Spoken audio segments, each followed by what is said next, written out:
My name is Darryl Williams, and welcome to Vlog 3.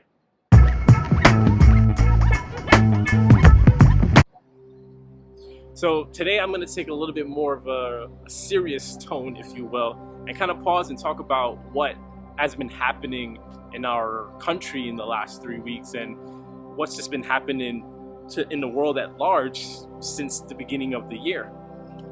We all started 2020 off with probably high goals and aspirations. As you know, I'm a real estate agent, and entering 2020, I was excited. I was hyped. I was going to close 12 deals. That was the goal I set for myself. I was going to make $100,000 at minimum. That was the goal I set for myself. I was getting married this year in 2020, and you probably had all similar hopes and aspirations entering this new decade. And then Miss Rona hit. Coronavirus threw a wrench in all of our plans. Today's June 21st. Today is my wedding day. Today's the day I was supposed to be getting married, but because of COVID-19, things had to change. And we ended up getting married in April, a very tiny ceremony on top of this roof right now when I'm doing this vlog. So yes, this still happened in 2020. It didn't happen with our friends and our family and our parents there, but it happened. If you were in New York City, March was the longest month of the year, if not the longest year of the year, if you were in New York City. Everything changed just like that when coronavirus hit our pavement. In a month, we were shut down. Everything changed.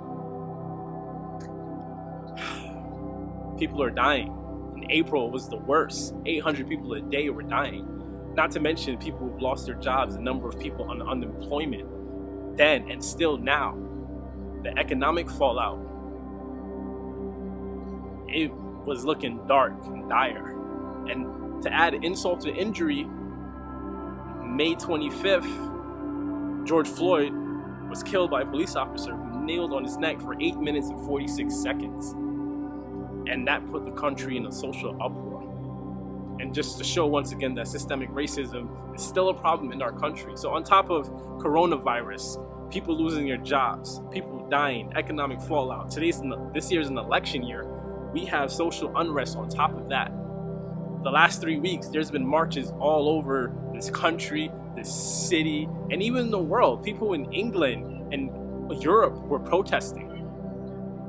And I'm proud of my city, New York City, because we have been protesting nonstop. Every week, every day, there's a march and people are coming together and saying it's enough. Black lives matter. You can't just with impunity, take our lives. And I'm a real estate agent in New York City, who's probably arguably the most diverse city on this planet. And I've had my share of experience in a city like New York, who's forward thinking and very diverse. I remember when I just started real estate and I was showing apartments, I was doing rentals on the Upper East Side. And something to know about real estate in New York City, the landlords leave the units open for non-exclusives, and as a real estate agent, you just got to get access to the building and go into the apartments and take photos and videos to show your clients.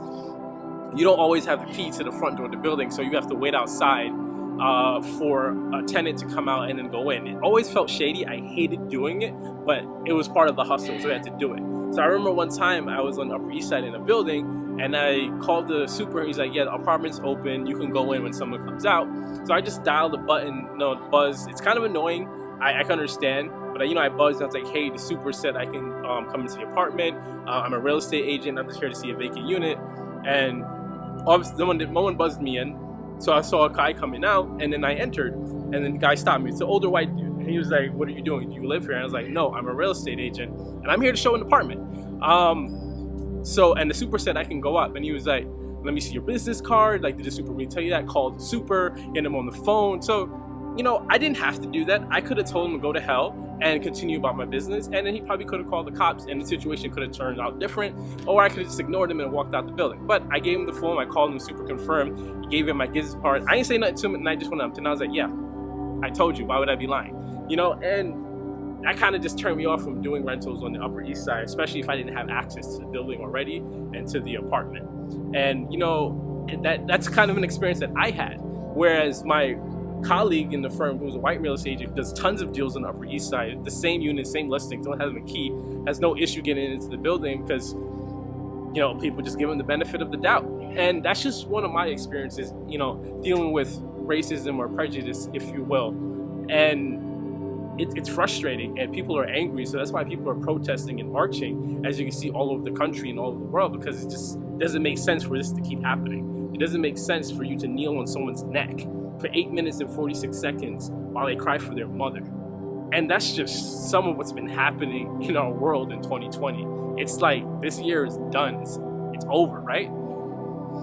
And it's easy to take that attitude. It's like we have a virus, a global pandemic, and social unrest, and people are out of jobs. The economy is not its best. The future looks uncertain, unpredictable. It's like, what do you do in a situation like this? And in my opinion, I don't think 2020 is flushed. Honestly, I think 2020 is still here. We're only 6 months in. We have another 6 months to go, and we and you can still take the opportunities that we have in front of us to do what we want to do. We can still make a way. We can still push forward for social justice. So many things have been implemented since these marches started, and there's still more to do, but things are happening. Progress is being made. New York City, we flattened the curve. 3 months on lockdown, we flattened the curve. We're entering phase 2 tomorrow. There's hope. Things are moving forward. So I don't think 2020 is flushed. I think we can still make it the best year of our lives. Because every year should be the best year of our lives, because you should always make the best of what we have and what's given to us. So no, 2020 is not flushed. 2020 they're still ripe with opportunity. 2020 it's not going anywhere. We can't just sleep the rest of the year away. So you might as well make the best of it and think about what you can do. I started this vlog in quarantine. Before we entered phase 2, I was like, let me start a vlog. Now I have the time. I'm locked down. I have no excuse. Might as well start this vlog now. So write a book if that's something that's been on your heart. If you wanted to start getting your real estate license, that's something that's been on your heart, do it. We had the time, and now we start to implement. In these times, this is when creative ideas and things are born. So no, 2020 is not flushed. There's still things to happen. Progress is happening. People are moving. Voices are raising. This is a time for entrepreneurship. This is a time for humanity. There's still hope. So no, 2020 is not flushed. I think we should keep moving forward and never back.